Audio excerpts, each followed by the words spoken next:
Hey guys, I hope you're all doing good. I wanted to jump on and do another video for you. This one is going to be about the devil's agenda this time because I really do believe that the devil has an agenda, and that is to destroy self-confidence and self-worth in women and men. And this is in reference to dating, relationships, and marriage. There is so much going on right now, guys. I'm sure you've seen it on TikTok, especially, where there is just this constant bombarding message that men are not good enough and women are not good enough. Men are not good fathers, or they're not good husbands, or they're not good in dating and relationships. They ghost you, they manipulate you, they control you. It's a lot. And then women, they have high, like some women have high body counts and they're not virgins and they are a boss. Who wants a boss woman? And who wants to marry a woman that has two kids, or who has like she basically has a high body count or whatever it would be.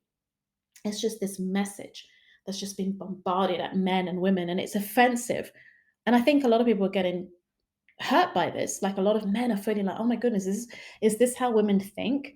And then women are finding out how men think, and they're like, oh my goodness, I don't want to be with a man if this is how he thinks.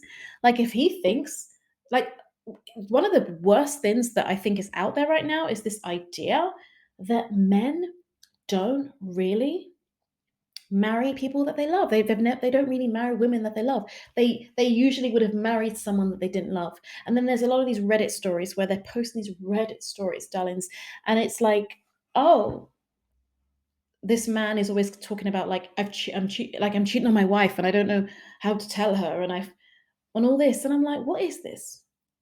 What is this? Reddit's meant to be for Reddit. It's not meant to be now leaked over to TikTok so that this message can be reinforced all the more. And so this is why God needs people like you and me to change the narrative. This is why I'm like here to just call it out. The devil is a liar and he's the father of lies. He is lying to you. He wants you to think all these horrible things so that you'll never get married, you'll never be settled, you won't actually take a risk and do the things that will make you happy in life. It's like if you there's some people that, like one of my sisters, we went abroad to a country and she was just like, "Didn't you notice the racism? I would never go back to that country again." And I'm like, "I didn't notice anything. I've been there so many times, I didn't notice it." She was like, "Yeah, but it was right in your face." And I think this is the thing. It's like we all have different perspectives. Like, okay, that's her experience. And I pray not to have that same experience. I have seen racism before in other countries, but maybe not there. Maybe that's my place, like where she's talking about. That's my place where I'm meant to have good experiences. Because every time I've been there, I've loved it. I've had a good time. But just because it's negative for her, it doesn't mean it's negative for me. And even if I did see the racism or I did notice it, or maybe, it doesn't mean that I choose to dislike the country and I don't want to go back there just because of that, because that's her opinion of the country, not me. Um, but I also understand why she feels that way, because sometimes what happens is if you have a bad experience, you can actually feel like, okay, well, that's the way this country is. I don't want to go back. Because a lot of black people, some of us black people are not accepted everywhere. We are not accepted everywhere. And some people have been talking about this in some of the, in some countries where we go there and we're not accepted, we're treated badly, and it's not acceptable. But we've got to remember that not every single shop is that way, not every person. Sometimes it's just that restaurant, sometimes it's just that coffee shop, or sometimes we need to talk to them and make them see things differently. You teach them to teach you how to treat you sometimes.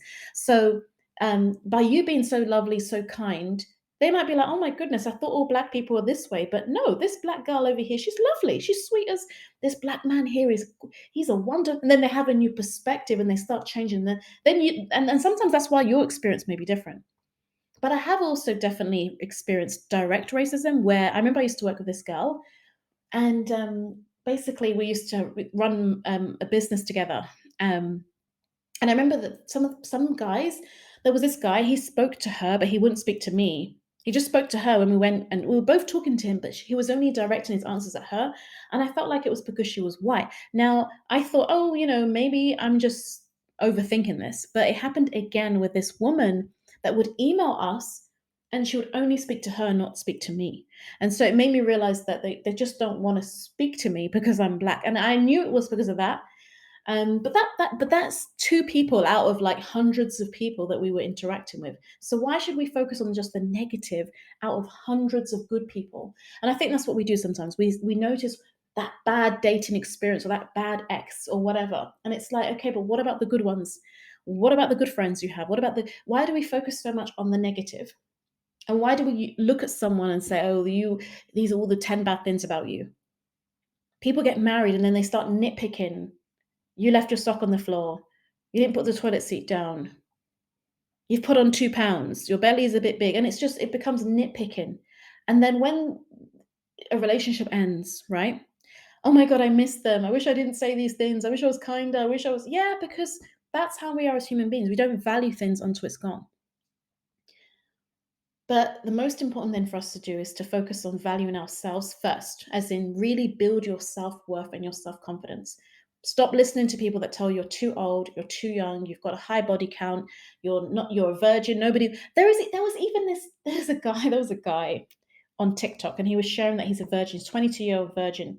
And this ridiculous influencer who I just wish to just like, oh, guys, let me not say anything negative, but basically, I just wanted to like wring his neck because what he did, and I don't mean it literally, I just mean like I was annoyed because I felt like he now dampened this guy's confidence. And what he did is he just turned around and said, because the guy was saying, "Do you think it's okay? I'm a virgin, I'm 22." And he was like, "No, it's not okay.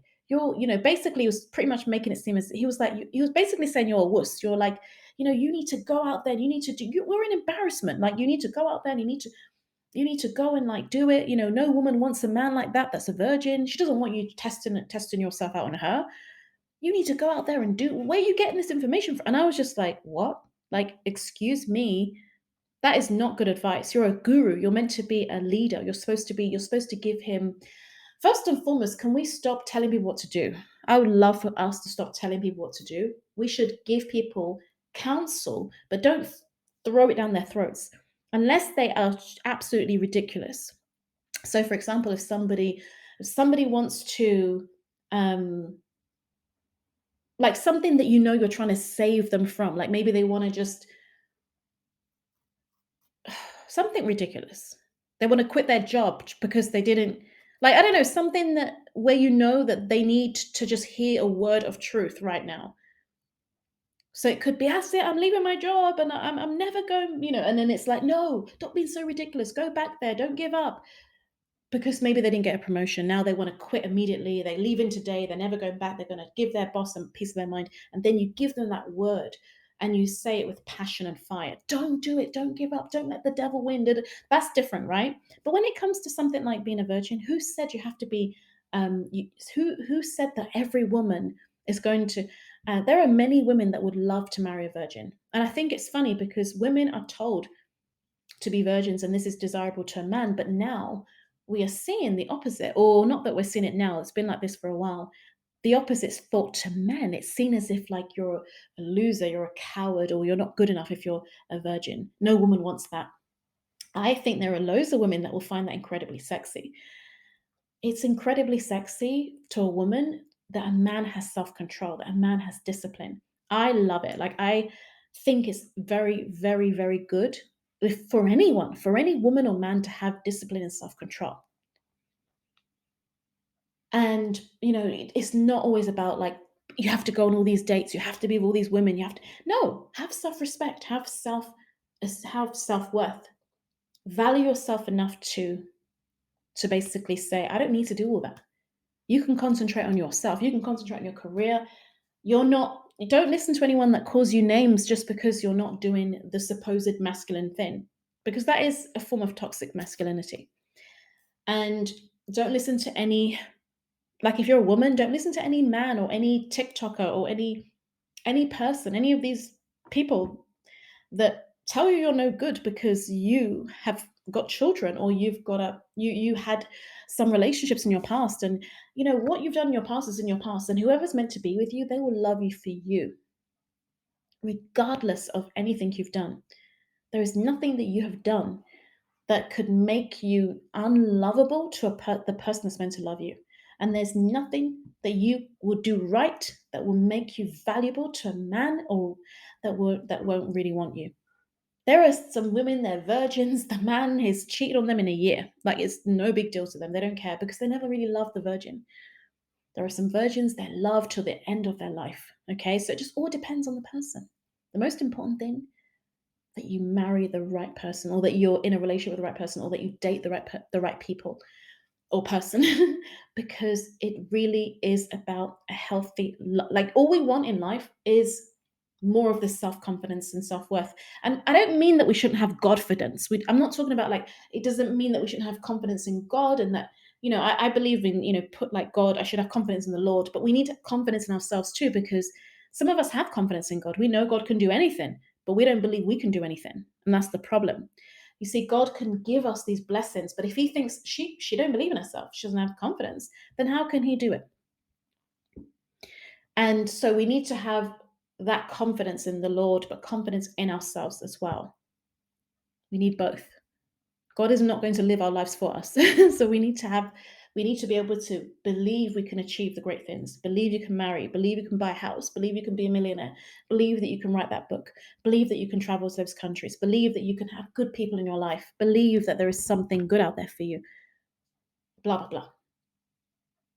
Okay. Hope this is helpful, guys. And yeah, let me know your thoughts in your comments below. But don't let the devil deceive you to make you think you're not good enough, you'll never meet anyone, you'll never settle, you can't make it. It doesn't matter. What does it really, what difference does it make if you get married later in life? What difference? Elizabeth got married later in life in the Bible. What did it stop her from having her son, John the Baptist? It didn't stop her. When God said it's time for you to have a baby, it was time, whether she was older or not. It didn't make a difference. Some people are going to adopt. Some people are going to do it through IVF. Some people are going to have a baby through a surrogate mother. What difference does it make? As long as you receive your promise, it doesn't matter. I'm not saying you should do it for any of these things. If you want to believe God for it, then believe God. If you want to do it naturally, and so on and so forth.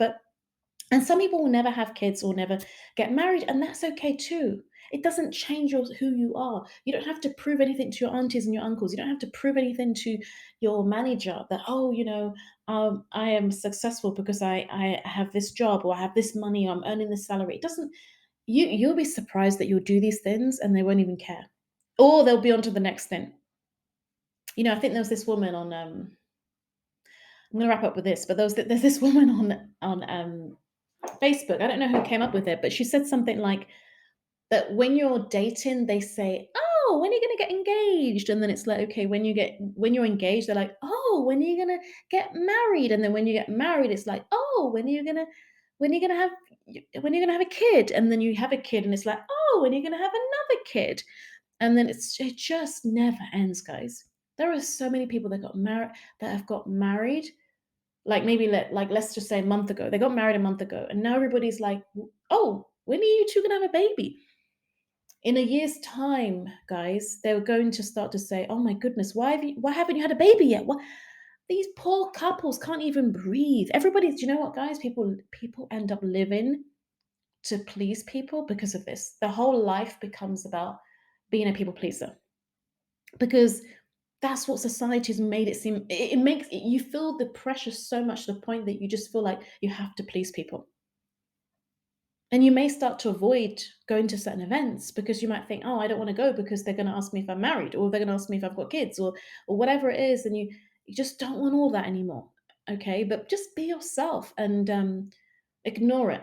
Enjoy the journey, the journey, and prove to people that you can do things at any age. Like I have someone I know that went back to university and got their masters in a later age, and the age was like them in there, like I think they're like 60. So and they don't even look 60. So I'm telling you, it doesn't matter how old you are.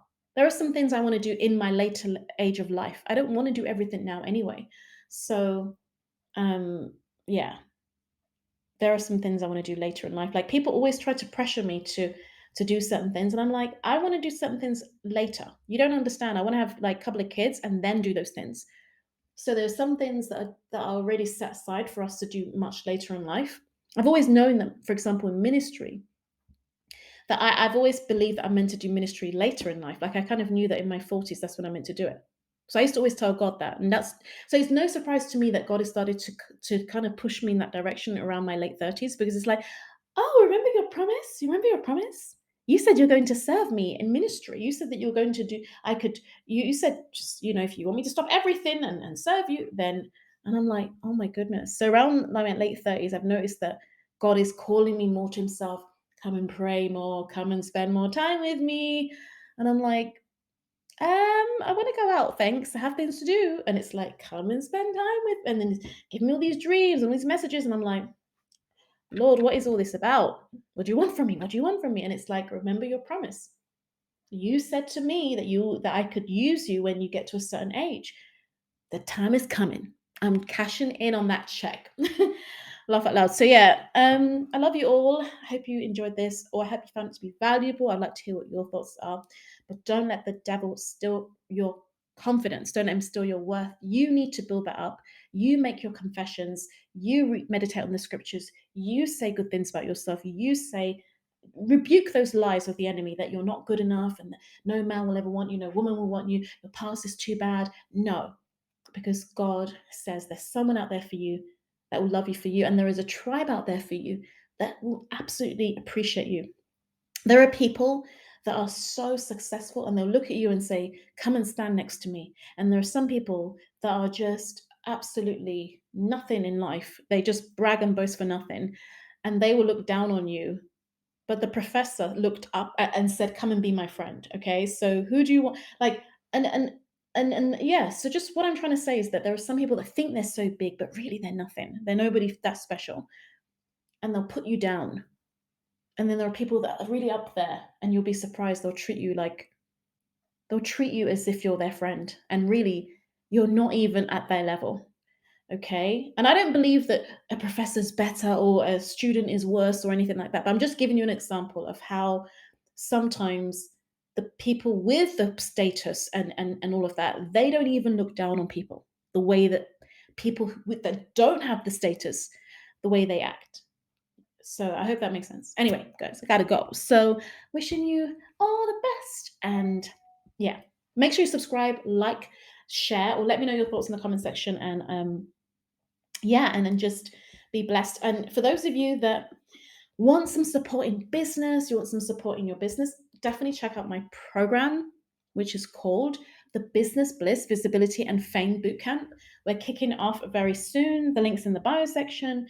Yeah, get yourself signed up or just check it out. I'm actually going to be improving the sales page because I'm going to use my website, or I'm going to use Teachable instead. So look out for that. You'll be able to just instantly sign up. I'm probably going to put it on Teachable because I do have a Teachable academy, which I call it the Queen Choma Media Academy. But really, it's just a place where my courses are. So yeah, look out for that and get signed up. We're starting in November. So be blessed. God bless you all. Take care. Bye.